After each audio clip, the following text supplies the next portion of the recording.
Olá, pessoal. Então, vamos retomar nossa aula e vamos dar continuidade na aula 3, que é sobre micropaisagismo. Então, o que é o micropaisagismo? Independente do tamanho dele, né, do seu pequeno tamanho, porque micro já é pequeno, então seja um espaço de 2 metros quadrados, né, independente dessa porção do espaço que a gente tem, pode trabalhar e deve ser trabalhado o aproveitamento dele por meio do paisagismo.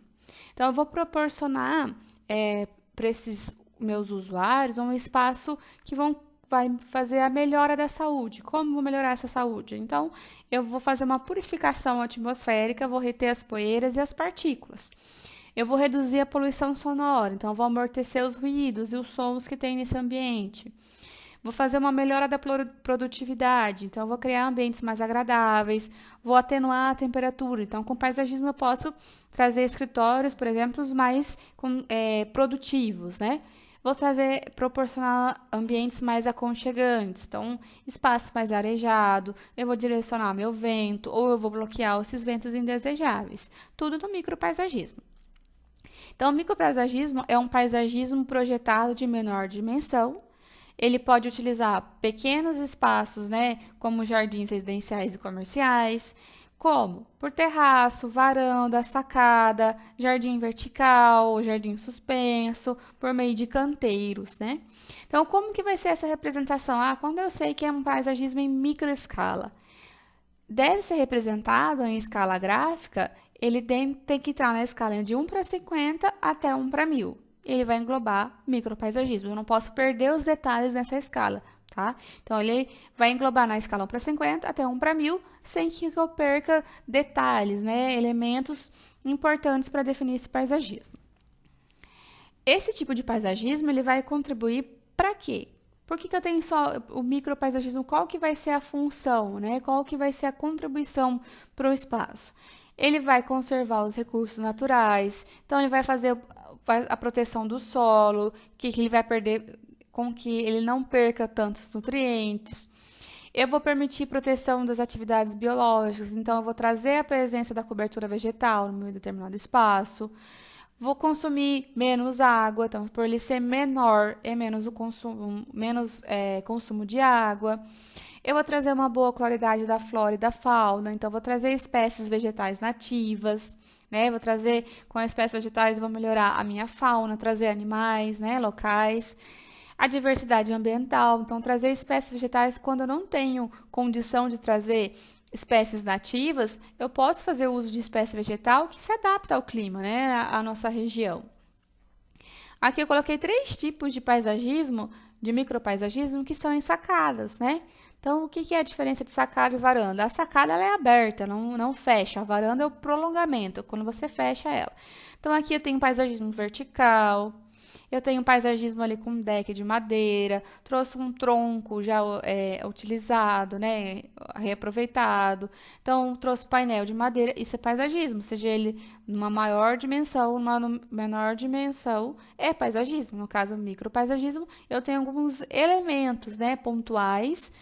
Ali tem só o painel vertical, aqui eu tenho um vaso, né, um vasinho. Ali eu tenho seixos que foram colocados no chão, coloquei deck e algumas espécies vegetais. É micropaisagismo, dependendo da quantidade de elementos naturais que você coloca. Outro tipo são as varandas, né? Então, as varandas é a varanda gourmet, por exemplo. Tem um espaço que eu tenho micropaisagismo. Aqui nessa varanda, eu fiz um jogo de, pode ser espécies permanentes, né? O vulgo artificial. Mas eu trabalhei o paisagismo aqui. Eu coloquei orquídeas, coloquei uns arbustinhos pequenininhos, trabalhei a madeira, ao fundo já é o paisagismo externo, mas é uma varanda, foi pensado no paisagismo, né? Trazer esse aconchego, um lado mais rústico. Ali também ao fundo, então eu tenho um canteirinho embaixo, coloquei um painel ripadinho de madeira e coloquei alguns vasos. É micropaisagismo, né? Na varanda, são formas de a gente trabalhar. Aqui trouxe um micropaisagismo no hotel, então foi pensado um lounge do hotel, ali na área de para tomar o café da manhã, fazer as refeições, então coloquei espécies vegetais, ali no caso são árvores, né, pequenas árvores, e trouxe esse apelo do micropaisagismo, essa sensação de conforto. À esquerda a gente tem a água como elemento também de paisagismo, mas note que ambas o efeito do paisagismo é na iluminação, então ela traz um aconchego melhor, ressalta, né? A iluminação ela é cênica, então dá um partido a mais para o teu paisagismo, um elemento a mais para você contemplar esse espaço, tá? Os dois são hotéis, um é na China e outro é o Hotel Fasano. Outra forma de micropaisagismo, ali eu tenho o jardim de inverno, né? Então, o jardim de inverno não é só vertical, parede vertical, tá? Então, tem que tomar cuidado com a drenagem desse jardim. Depois que a gente vai trabalhar um pouquinho, como eu vou conter essa água, porque normalmente, né, você pode ter o jardim de inverno fechado ou o jardim de inverno aberto, para você conseguir fazer essa rega natural das espécies vegetais. Ali foi trabalhado um painel vertical, tem um pergolado, tem um elemento de cerâmica na parede. Ali outra forma de paisagismo, né? Com cactos, trabalhou seixos, né? Ali fez uma parte mais orgânica no chão. E a direita apenas com vasos. Então, é uma forma de você trabalhar, diferentes formas de trabalhar um espaço que normalmente é pequeno, que você pode dar um ar diferenciado, né? Trazer sua identidade no projeto. São 3 tipos de projeto num espaço, né? Não necessariamente é o mesmo aqui, né? Mas é um espaço com jardim. Aqui outro tipo de micropaisagismo em coberturas, né? Então aqui é uma cobertura ali em cima da esquerda de uma área comercial, né? Então trabalhou em canteiros, em alguns vasos, e à direita ali trabalhou a parte de uma hidromassagem, usou deck de madeira, alguns vasos, uma parede vertical. É micropaisagismo, então tem uma infinidade de possibilidades de você trabalhar. Aqui é o micropaisagismo na parte comercial, então ali na escala desse escritório, né, buscou trabalhar uma composição com vasos, tem costela de Adão ali, né.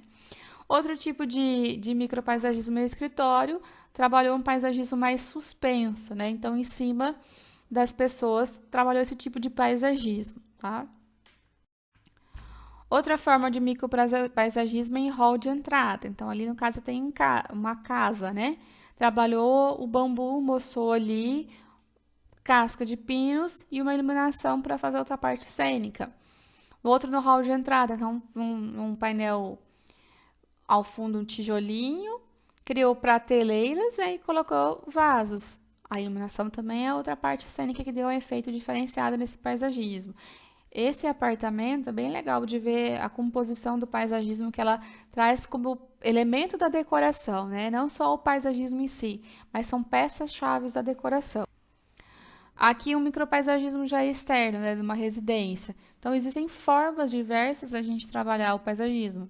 Essa residência, tem a parte focada no paisagismo mais tropical, né? Mas é trabalhado em relevos, ó, a topografia dela já é diferenciada, a iluminação traz uma parte cênica bem bacana. Então, eu trabalhei uma cobertura vegetal, que é a grama, palmeiras, tem jabuticabeira, costela de Adão. Então, dá esse efeito bem diferenciado aqui no paisagismo. Tem trepadeira ao fundo, que ela vai fechar aqui o... Deixa eu marcar aqui para vocês. Ela vai fechar aqui, ó, tem uma trepadeira. Então, trabalhou umas pedrinhas aqui. Então, aqui também tem pedra para fazer essa drenagem do piso. Outra jabuticabeira aqui nessa parte. Então, trazer áreas de aconchego, de contemplação, a iluminação, né? Então, trabalhar diversas formas você pode trabalhar o paisagismo. Aqui, vale ressaltar que o paisagismo está em combinação com a arquitetura, então ele também faz parte do conjunto arquitetônico, né? Na fachada a mesma coisa, então eu trabalhei os brises verticais aqui, e esses elementos do paisagismo fazem essa composição desse espaço, né? Outra forma de trabalhar o micropaisagismo em eventos, em hall de prédio. Então, aqui é um casamento. Então, você trabalhou voltado a uma decoração mais rústica, né? Então, trabalhou com orquídeas, samambaia, a iluminação com velinhas, tá? Trouxe aqui uma árvore, tem nesse paisagismo. Então, o paisagismo é o elemento-chave desse casamento, né? Então, são peças chaves, é o marco do casamento, né? Com a contemplação. Aqui, bem simples, uma forma de se trabalhar, colocou dois grandes vasos Trabalhou o espelho para dar uma sensação de amplitude, que também tem, você pode ver que na escada tem um paisagismo, mas o que foi marcante nessa aqui é a composição, né, a simetria, que dá esse equilíbrio visual. Agora eu vou falar um pouquinho para vocês sobre as atividades que vocês vão levantar, que vão desenvolver em casa. É a atividade de levantamento fotográfico. Então, eu coloquei aqui a definição, o que é o levantamento fotográfico e qual que é a importância dele. Quando você vai desenvolver um projeto, seja ele de macro ou de micro escala, micro, paisagismo no caso que a gente está trabalhando, é de suma importância você ter o planejamento, né? Então, você saber quais que são as características locais desse espaço. Então, o que você vai ter que observar? A orientação solar, se eu recebo o sol só do meio-dia para frente, se eu não tem insolação, né? Não recebo raio solar, só a iluminação. Se eu tenho, qual é o tipo de clima, qual que é o tamanho do meu espaço. Então, conforme o tamanho, eu vou colocar um tipo de espécie vegetal, eu posso colocar de grande porte, tem que ser só de pequeno porte. Quais que são os elementos que já existem nesse local que eu não vou retirar, ele tem que estar presente, né? Se ele é construído ou se ele já existe um princípio de paisagismo, né? Com elementos naturais. Se eu tenho a presença de água para poder regar essas espécies vegetais, ou não tem uma forma de escoamento, eu tenho que fazer um tipo de drenagem. Qual que é a necessidade, qual que são as características dos meus clientes? Então, o que meu cliente quer? Qual que são as prioridades dele? Tem animal, tem criança nesse espaço, eles vão fazer o uso, né, desse ambiente. Depois que você coleta todas essas informações, outro fator importante que a gente tem é você escolher a vegetação. Porque conforme a análise desse conjunto, né, que são os 6 organismos vivos que você vai implantar nesse espaço, ele vai modificar as características, a função e o significado desse espaço, né? Então, por isso que é importante você saber escolher, né, de ter esse conhecimento das espécies vegetais. Então, conforme o tipo de espécie, eu vou escolher outras, né? Então, se já existe alguma espécie vegetal, eu tenho que ver para escolher outras. Então, se eu não consigo colocar espécies nativas, eu posso colocar espécies que já são adaptadas ao clima local desse ambiente. Então, dependendo do meu tamanho do espaço, eu vou considerar o porte da vegetação que eu vou colocar. Qual que é o tipo de tempo de crescimento? Então, quanto tempo demora para ela dar o efeito que eu quero? Ela cresce muito? Ela não cresce? Que tipo de raiz? É uma raiz profunda? É uma raiz superficial? Ela vai ter flores? Que época que é essas flores, né? Que época que vai dar frutos? Quais que são as características desses frutos e dessas flores? Ela traz alguma toxicidade para quem vai ser meu usuário? Então, tem criança, qual toxicidade que ela traz? Era um tato? Não, então é uma espécie que para animais, ela não pode ser que se o animal for comer, ele vai morrer. Então, essa toxicidade é muito importante. Qual que é o tempo de manutenção? Eu preciso fazer manutenção constante? Ah, tem que regar todo dia. Ah, mas meu cliente não gosta muito de planta, mas ele quer ter esse espaço. Então, é importante você se atentar a esses detalhes. Qual que é o tempo de vida? Tem que fazer uma troca constante desse tipo de vegetação para ela estar sempre florida? Então, tem que tomar bastante cuidado quanto a isso, desculpa. Então, vocês vão fazer um levantamento fotográfico, e o levantamento fotográfico é importante porque ele faz parte da elaboração do projeto de paisagismo, que depois a gente vai trabalhar as etapas, né? Então, por que é importante eu ter um levantamento fotográfico? Eu fiz o levantamento técnico, né, ou planimétrico, levantei as medidas, mas por que eu tenho que fazer o levantamento fotográfico? Porque ele vai atuar como uma ferramenta muito aliada. Então, ele vai servir como guia de consulta. Se você eventualmente esquecer de algum elemento, esqueci de colocar aqui no projeto, vou olhar na foto se tem, né? Então, ele vai ajudar bastante. Eu estou em dúvida de algum elemento ou ainda passou uma informação despercebida e não esqueci. Olha nesse levantamento fotográfico, ele vai te trazer bastante informações. Então, faz com que você não precise se deslocar constantemente para esse espaço que você vai projetar. Não tem que toda hora no cliente, porque eu esqueci de marcar aquele ponto de água, né? Então, é importante você se atentar a isso, mas não precisa ser no celular, tá? Então, fiz esse levantamento, eu vou entregar. Como que eu vou entregar esse arquivo? Então, eu vou encaminhar para vocês o modelo do Word, já com o modelo do cabeçalho em anexo, tá?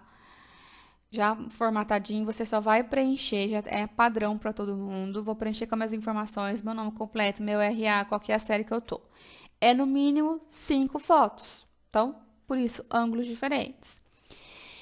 E eu vou fazer uma descrição bem breve da foto, tá?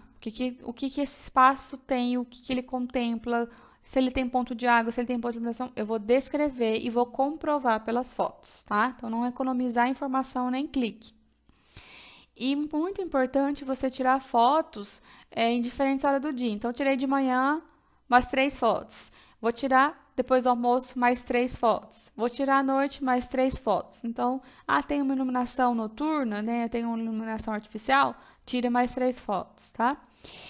Então, esse é importante, já que a gente está em isolamento social, que esse ambiente seja na sua casa, tá? Não vai para casa do vizinho, não vai para casa da tia, na casa da avó, tem que ter na sua casa.